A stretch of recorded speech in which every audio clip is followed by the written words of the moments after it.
Y ahora, como recordaremos, nos quedábamos en el apartado de Historia Universal en nuestro video anterior y en este, mucho más breve todavía, vamos a hablar al respecto de lo ocurrido en nuestro país, es decir, lo que estaba pasando posterior a la época post-revolucionaria. ¿A qué nos referimos con esto? Sabemos ya, estuvimos platicándolo al respecto varias veces en nuestras clases, cómo realmente había una problemática para saber cuál es el fin de la revolución, es decir, el fin situándolo en una fecha específica. Muchos pensaríamos que termina con la Constitución de 1917, que es un apartado principal también de lo que vamos a ver en nuestra sesión de hoy. ¿Por qué? Porque se supone que en esencia la Constitución de 1917, promulgada por el presidente en ese entonces Venustiano Carranza, buscaba salvaguardar todos los ideales que se habían surgido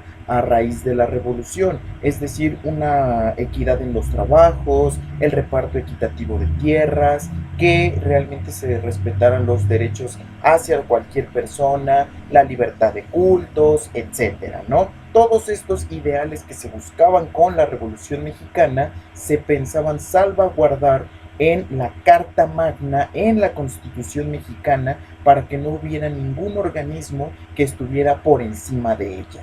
Eso fue lo que se buscaba con la Constitución Mexicana y con lo que se pensaba que se iba a terminar la inestabilidad social y militar que existía en nuestro país, pero lamentablemente pues no fue así.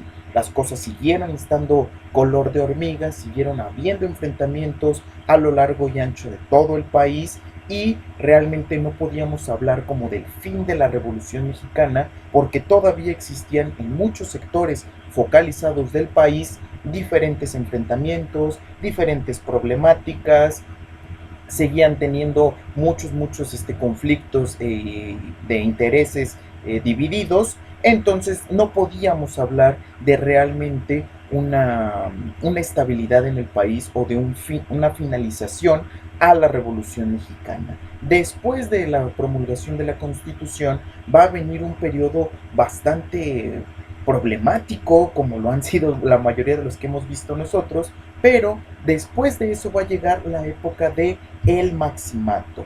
El maximato va a ser una época de mucha inestabilidad, tanto social como política, que va a tener una serie de repercusiones bastante fuertes a lo largo del país, pero sobre todo en la región central. ¿Qué es el maximato en sí? El maximato va a ser un periodo presidencial de el que era llamado a sí mismo o autonombrado jefe máximo de la revolución. ¿Quién va a ser este señor? Nada más y nada menos que don Plutarco Elías Calles. Don Plutarco Elías Calles se autodenominaba el líder máximo o el jefe máximo de la revolución y llega al poder en 1924 y se va a quedar ahí durante 4 años hasta 1928.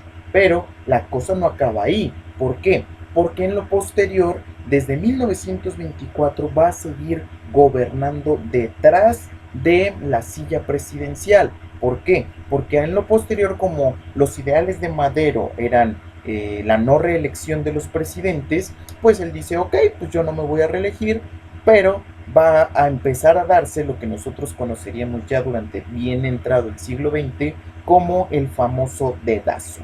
Es decir, que los presidentes posteriores solamente eran como una especie de títeres que eran manejados detrás de la silla presidencial por nada más y nada menos que Plutarco Elías Calles. Es decir, que va a poder seguir en el poder hasta 1934. En estos años van a precederse tres presidentes que son Emilio Portes Gil, Pascual Ortiz Rubio y Abelardo Rodríguez, quienes van a ser solamente, como ya lo mencionamos, los títeres del propio Calles. Calles va a estar detrás de ellos, va a ser el que va a seguir manejando el país, pero sin estar propiamente sentado en la silla presidencial. Este tipo de situaciones no le vinieron muy bien a la población y sobre todo porque el presidente Calles pretendía limitar, por decirlo de alguna manera, el culto religioso en nuestro país. Nosotros sabemos que durante muchos años México fue un país amplia y fervorosamente católico en muchos sentidos, y esta situación pues no le vino nada bien a la población, que dijeron, ¿sabes qué? Con nuestra religión la neta no te metas porque las cosas se van a poner feas, y evidentemente se pusieron feas porque en este afán de querer limitar el culto religioso católico, pues va a devenir en una de las otras luchas sangrientas que van a tener durante toda nuestra primera mitad del siglo XX, que va a ser justamente la Guerra Cristera. En el periodo de Plutarco Elías Calles vamos a tener nuestros enfrentamientos entre el ejército cristero y el ejército federal. Nosotros lo vamos a ver puntualmente en la siguiente sesión, porque en este momento lo que más nos interesa es todo el impacto político que tuvo el tiempo donde estuvo gobernando tanto directa como indirectamente el señor Plutarco Elías Calles. Durante todo ese momento hubo grandes revueltas, hubo grandes descontentos, la gente no estaba feliz con lo que estaba sucediendo, no estaba conforme, más que feliz creo que la palabra adecuada es conforme con lo que estaba sucediendo en México. Todo esto se va a terminar hasta 1936. ¿Por qué?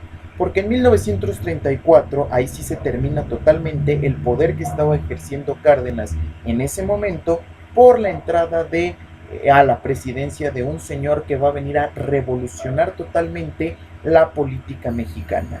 ¿A quién nos referimos? A nada más y nada menos que el señor Lázaro Cárdenas del Río, para muchos uno de los mejores presidentes que ha tenido nuestro país, por la cantidad de cosas y la cantidad de mejoras y estabilidades que trajo a nuestro país. Cárdenas en 1936, después de darse cuenta de todo el regadero, por decirlo de alguna manera, que había hecho Calles en sus años de gobierno, decide exiliarlo y mandarlo fuera de nuestro país. Entonces ahí se termina totalmente el poder hegemónico que había tenido Calles durante los 10 años anteriores.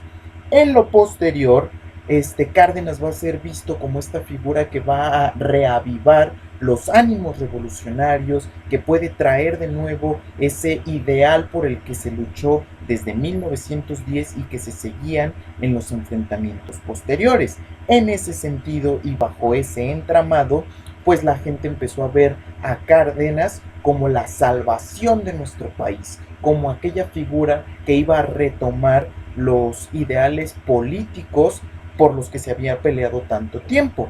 Por eso él va a traer la nacionalización de los petróleos, va a traer la nacionalización de los ferrocarriles, va a abogar por buenas leyes y protección total en el sentido laboral hacia los campesinos y los obreros. Realmente empieza a apoyar mucho a los sindicatos, empieza a hacer esta nacionalización de las empresas mexicanas para que así no tuvieran que depender de una inversión extranjera y que ellos mismos pudieran ser los que gozaran de los propios recursos naturales que se tenían en nuestro país. Eso al respecto de la expropiación de los petróleos y la nacionalización del ferrocarril, para que no hubiera la necesidad de pagar impuestos a otros ajenos, o que tuviéramos que estar siempre dependiendo de alguien más. Realmente con Cárdenas se vuelve a creer en el espíritu revolucionario, se ve ahí la oportunidad de cambio,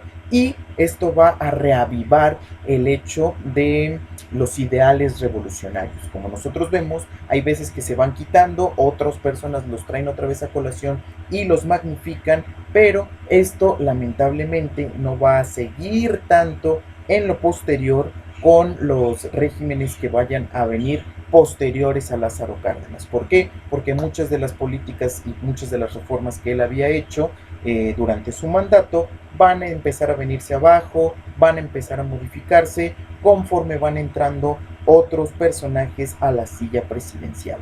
Eso será el tema que veremos también en nuestra siguiente sesión, porque lo más importante hasta aquí es saber quién fue Cárdenas, qué fue lo que consiguió, qué fue lo que permitió hacer y cómo vino a darle esta reavivación a los ideales revolucionarios y al mismo tiempo también trajo esta estabilidad económica y política que se había perdido en los años durante el gobierno de Plutarco Elías Calles. Entonces, hasta aquí es lo más importante de la Revolución Mexicana. Espero que estos videitos les hayan servido. Tratamos de hacerlos lo más breve posible, nada más con las conceptualizaciones más básicas que necesitamos para conocer y para complementar lo que ya vimos en nuestra presentación. Y ya saben, cualquier duda, cualquier cosa, acá estamos para ayudar y tratar de resolver ese tipo de dudas. Cualquier cosa por acá andamos y pues muchas gracias. Cuídense mucho y ya nos veremos la siguiente semana.